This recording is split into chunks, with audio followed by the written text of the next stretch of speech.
to our latest edition of our high school football recap. Colton Hall here with Ben McCann.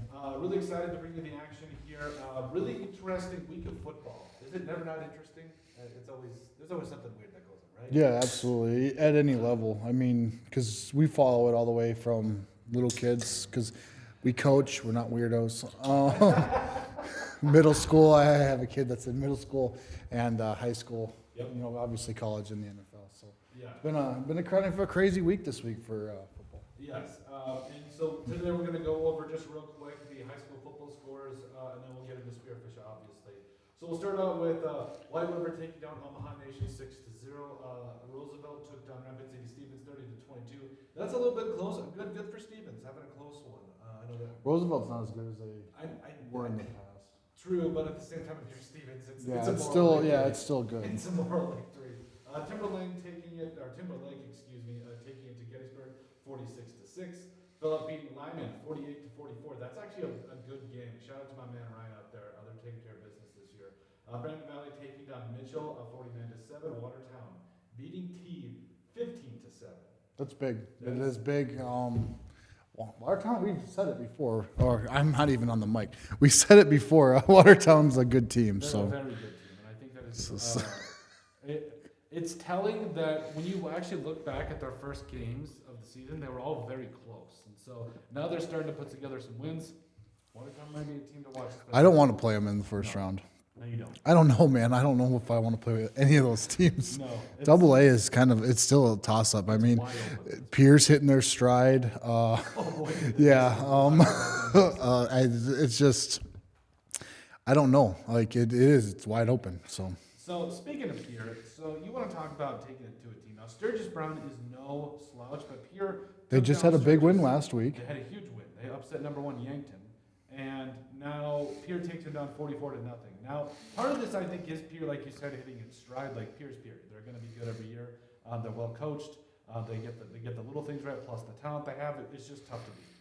However, to beat a team like Sturgis Brown, who has taken down a lot of tough teams this year. Yeah, they've been playing very well. They played very well, and they look like a very good up-and-coming program. If not, like they're a contender right now. But, I mean, Pierre just taking care of it here. I mean, what's that tell you? If you want my opinion, I think there's a lot of, they call it, I think you've seen it in the replacement, they call it quicksand. Yeah. I think when you go into a game, this is the difference between a Pierre and a Sturgis. Plus he's got these Sturgis kids and they're really, really well. But when you go into a game and you play off emotion, that can slowly break down. I can quickly break down where Pierre is never out of a game. They're methodical. And if you're up 21-0 against Pierre, Yankton saw this, they don't panic. Yeah. They just keep playing their game, then they'll score, they score, and all of a sudden they're right back in it or they're ahead. Spearfish saw it last year. You cannot go into Pierre playing emotional. You can't get super hyped for the game and go, like Ray Lewis type stuff for the game. The thing about Ray Lewis is, yes, he was very, very hyped for these games, but he also, you have to play with no emotion when you go into a Pierre. It can't be this peak. You can't peak at the beginning of the game because Pierre will wear you out and you'll slowly, do what they just did to Sturgis. So I think that's what you're seeing with that type of game, and I think Spearfish really has to work on, hey, we understand this is going to be a good team. They're going to have good plays, and then we're going to have good plays because we're a good team, and we're just going to continue to do that until the end of the game, and we're not going to get high. We're not going to get low. We're just going to play football. Yep. And I think that's how you end up playing with a Pierre because you cannot play emotional with Pierre. They will absolutely wreck you. I think that's going to be kind of the tell. Obviously, Spearfish plays Pierre this week, so we'll talk to Coach Tees and previewing that one and just kind of seeing what that will all entail. See if we can't get maybe Coach Steele too. I'll try. I'll reach out and see if we can get something going there. Or Coach Slice. Yeah. I know he's. Slice is still jacked. Dude, he's. Oh man. I watched him play at BA because he was at the same, and yeah, he was so good. Yeah, they have a good coach. We have good coaches over in Spearfish. Pierre has good coaches over in Pierre, but it makes it a good game. Yes, absolutely. Okay, so because Teason's pretty jacked too. Teason is jacked, dude. He's got Daryl Chester comes in, benches 400, good boy. Okay. So Rapid City Christian also taking down Lee Deadwood 33-10. Rapid City Christian, I mean, they're getting some things together here late in the season. We'll see what happens. Washington beating O'Gorman 20-17. Harding County all over Faith 60-6. Clark Willow Lake beating Morbidge Pollock 44-6. Spearfish beating Douglas 56-6. I mean, yeah, we'll cover it here in a bit. Canistota Chester 22-20. St. Thomas More Hot Springs 27-0. Dupree beating Lemon Mac. St. Thomas More is going to go undefeated, aren't they, until playoffs? I think it'll be interesting. Let's put it that way. I think they've got a chance. Yeah, absolutely. But I think, and I talked to the AD Ryan a couple of weeks ago. He talked about how again it's about playing those East River teams. Does St. Thomas More play Douglas? I don't. Because they should. I don't think so, but it would be worth watching. Yeah. Actually, and like I said, we'll touch on Douglas. I was actually kind of impressed with a couple of players. Yeah. Lincoln beating Rapid City Central 55-28. Oh, that Lincoln game, wide receiver, 3 touchdowns, I believe. So Really? good job. Yep. Okay. I peeked at that game, and that's That's against the Cobblers actually have a really good secondary. So that was really good to see that. Is it Jace? 3 touchdowns. I forgot his name. I'll let you look that up. And then winner beating Lakota Tech 64-0. It's good to see the Warriors getting back on track here. Belfouche beating Custer 18-14. Come on, guys, we got to get with it a little bit. 51-16 was the score for Hill City beating Kadoka. Sioux Falls Christian beating Bridgewater Emory Ethan 57-6. Who? Sioux Falls Christian. Yeah, see, and that's another thing too. Is don't get me started on that one. Yeah. So Trip Delmont Armor, Andy Central beating Colombe 62-0. Also, Harriet Selby taking on Sully Buttes 22-20. There was a forfeit for Brittany Hutko playing Wilmot. Freeman Mary and Freeman Academy beat Irene Wakanda 54-0. They're back on track. That was they got handily beat last week. Yeah, that's good. Yeah, now it's one of those wake up games. That's also, the one I like. That one I was telling. So Howard beating Garrettson 42-27. Iroquois Lake Preston beating Oldman Ramona Rutland 72-46. That's a high scoring game. West Central beating Dakota Valley. No defense in that game basically. 47-21 beating West Central beating Dakota Valley. That's telling too, because you can always tell when it's playoff time. These good teams lock in, and they're slowly starting to beat these other teams. So yeah, it's right around the corner. We got 2 weeks left. Couple weeks. Yep. Elk Point Jefferson beating Philandra 46-6. St. Mary over Alcester Hudson 34-20. Tri Valley 36-21 over Vermilion. Dubrook falling to Elkton Lake Bend 2-0. Maybe that was a forfeit. We'll see about that. Dual beating Webster 43-8. Also Yankton over Brookings 14-7. That's a good game. Yeah, Brookings is a good team. They just haven't got over that hump. I mean, they play every team well, and I think every week it could have went one way or the other. So I mean, that's a good game because those are 2 good teams. Lennox beating Madison 44-19. Jesus. I mean, yeah, Lennox take care of the Bulldogs for sure. Bulldogs Huron are good beating too. Aberdeen Central 39-0. I don't know what it is. Like Huron, they're a good team. They just seem to make each team they play their worst game. And that's what good teams do. I mean, for the most part. Yes. And so, I mean, just Huron. Was that a home game? I'm not sure. I believe so. I'm not sure though. 39-0. Yeah, going down to Huron's tough. We'll leave it there. Yeah. Jones County beating New Underwood 20-16. Florence Henry over Redfield 24-0. Del Rapids beating Canton 28-27. Coleman Egan all over Arlington 50-0. Woolsey Wessington beating Chamberlain 20-8. Chamberlain had at the beginning, but I think they lost their quarterback if I'm not mistaken, so that's tough. Centerville all over Gayville Volland 51-0. Castlewood beating Estline Hendricks 38-8. What's that? Just go to the next one. I got a stat for this one. Avon and Scotland Menno. Avon beating them 68-14. Avon's quarterback had 3 completions for 3 touchdowns for like 250 yards. But I'm dead serious. Yes. Yes, that was Avon is impressive because they had like 300 yards on the ground too. Yeah, they were impressive. They're probably the team to beat in that class. Bon Home, hey, beating Plant Geddes 26-0. They got it figured out. I mean, they had they're gonna make the playoffs, which I don't know if they did last year. I think they're playing really, really well. I just right now I don't think they're. It's 9-man football, so it's anybody's. It's whoever can get outside first. It's a lot like little kid football, and that's not a knock on 9-man. That's just it's speed. Yeah, it's speed. And I think they have those couple kids, and those couple kids play well. They can go deep in the playoffs. So good for Bonham.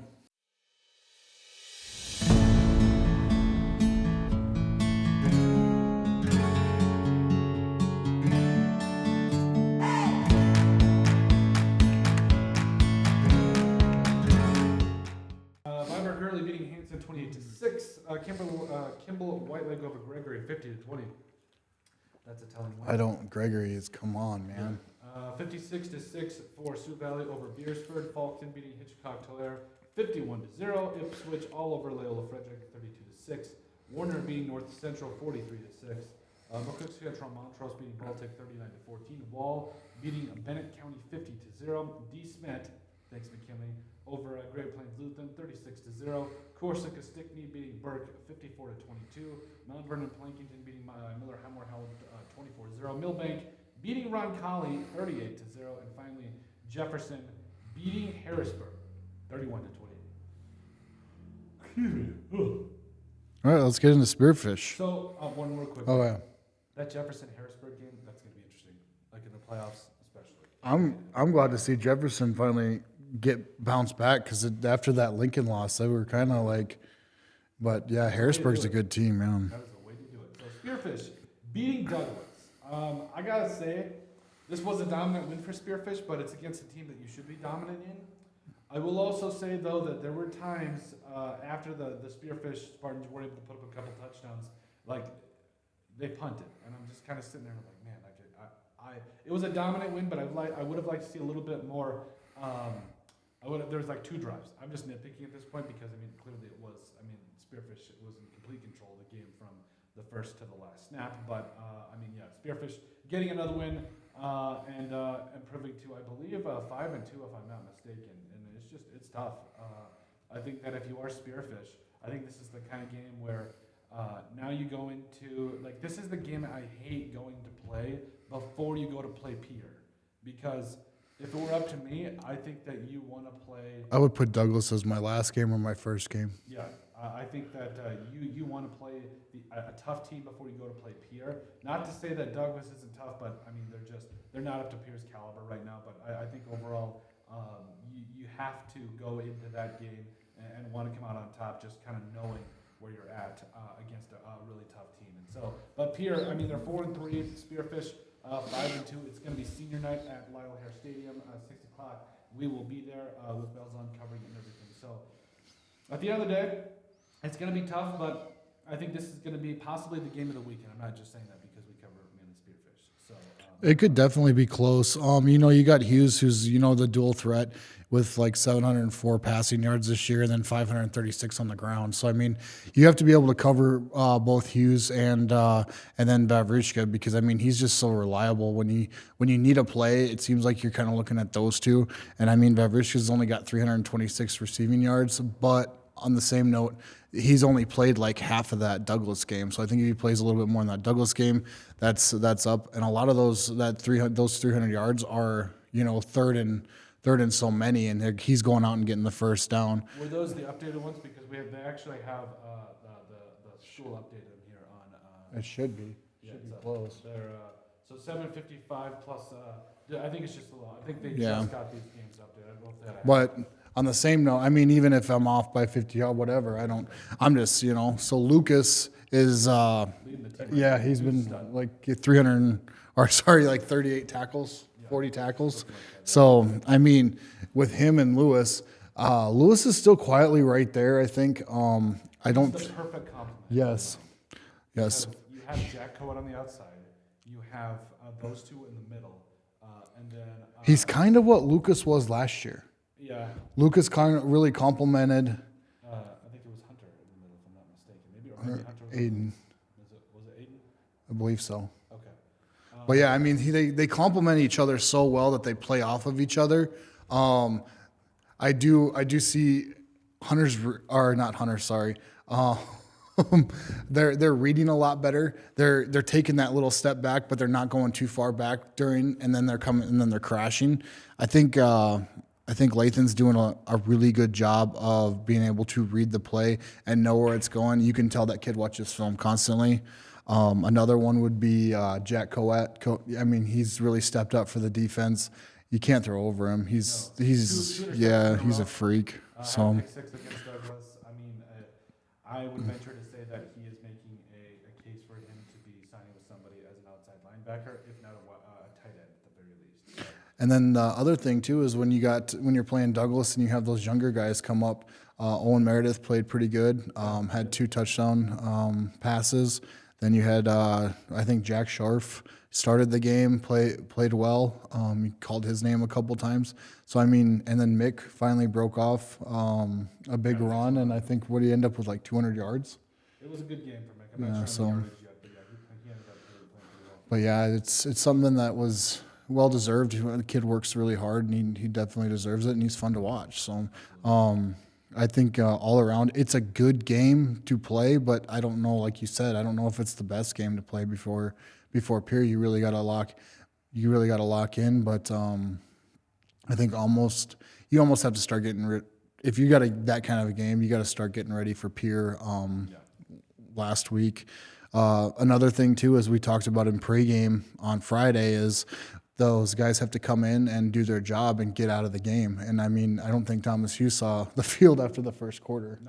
So, they did exactly what they needed to do. They did their job. They got out. They let the younger group play and get Friday, get the taste of Friday Night Lights. And some of them really looked good, and some of them.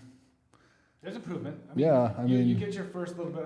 After you get past the butterflies, you can really start to get into the nitty gritty of. Liam Getz, that was another one that was. I watched him play in the Rams too. So it's fun to watch these kids go from the little guys all the way up to this. So he played well too. So it was fun to go to, fun to watch. But now it's over, and now let's go to Pierre. Yep. Because that's the one I'm excited for. Pierre and Sturgis. This is it. This is if you want the game that is going to tell you how the season is going to go for the rest of it. This is the game. It's the next 2. I think that. Well, yeah. I think that this is the game where if you lose this game, I do think that it will be tough to come back from especially when you get in the playoffs, because chances are, if you lose to Pierre, you're either probably going to play Pierre or Yankton, Pierre or Huron, and I think Yankton's still ahead of Pierre.